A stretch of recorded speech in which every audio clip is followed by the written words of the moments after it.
Shabbat Shalom.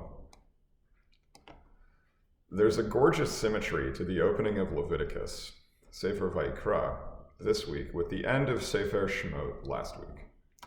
The final scene of Exodus is dramatic and powerful. In Shemot 40, verses 33 and 34, we read, "And Moshe set up the fence around the Mishkan and the altar, and put up the screen for the gate of the fence.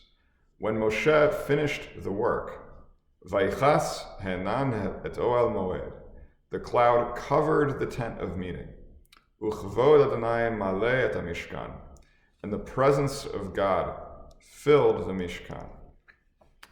When I read this, I always imagine a massive storm system-sized cloud stretching itself out from Mount Sinai and then funneling through the curtains and the panels of the Mishkan to dwell at the center, only expanding slightly once it's inside to fill that inner space.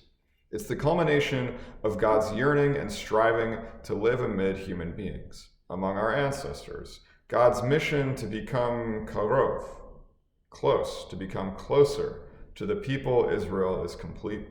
And in Sefer Vayikra, we begin the work of making sure that God can remain among the people. Our Parashat details 4 forms of offerings, types of sacrifices, or korbanot, from that same root of close, kuf resh bet. The first is the olah, a scheduled burnt offering whose aroma is meant to go up, la'alot, in clouds of smoke, almost mirroring back the way God's presence entered the Mishkan. So too, God is nourished by these rising clouds of delicious smells. There's the mincha, the daily meal offering of fine flour and oil, resembling a thin, delicate, maybe even crepe-like bread drizzled with oil, mimicking the anointed priests who bake them.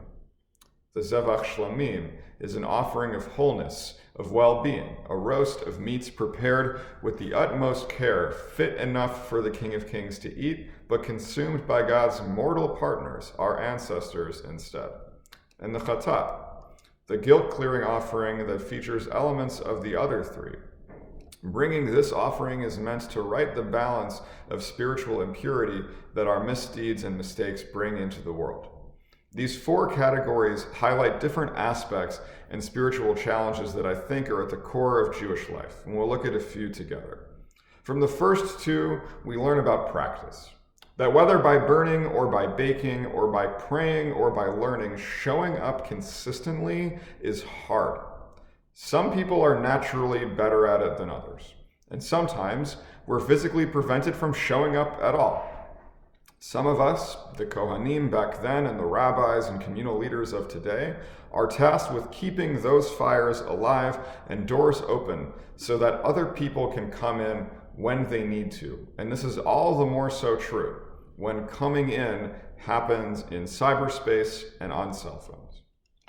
But there's a reminder too that this work is not just about practice for practice's sake. The aromas must be pleasing, nichoach. The bread must be nourishing. The oil has to be the finest around, something worth sharing. We have to try to remember to find pleasure in our Judaism, to find things that can nourish us, the ideas, rituals, and questions that we would want to share with our loved ones and friends around the dinner table, whether that's possible today or hopefully becomes possible again really soon for us all. Our first lessons about closeness to God, about korbanot, is that the relationship between us and God should feel good, and that we are challenged to see the good in our work. From the latter 2 korbanot, we can think about the arcs of our lives, that in sickness and in health, in the good times and the bad, it is possible to bring God, or divinity, or some element of unnameable holiness, whatever you want to call that, to bring that close, and that it's in our best interest to do so. I love the zevach shlamim because it's an offering that may be brought at the highest moments of joy or good feelings in a person's life.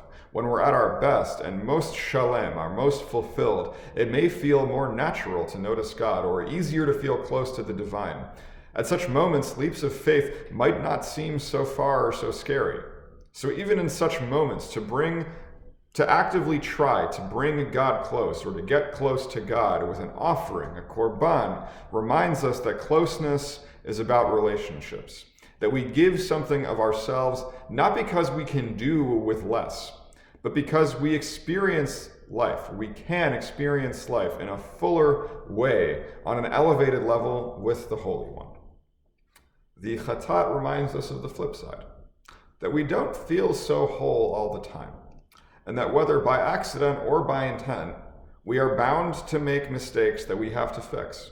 And in fixing such mistakes, this too is an opportunity to bring God close. We may not feel so close. We may even feel driven away, and that could be said of God as well at many times.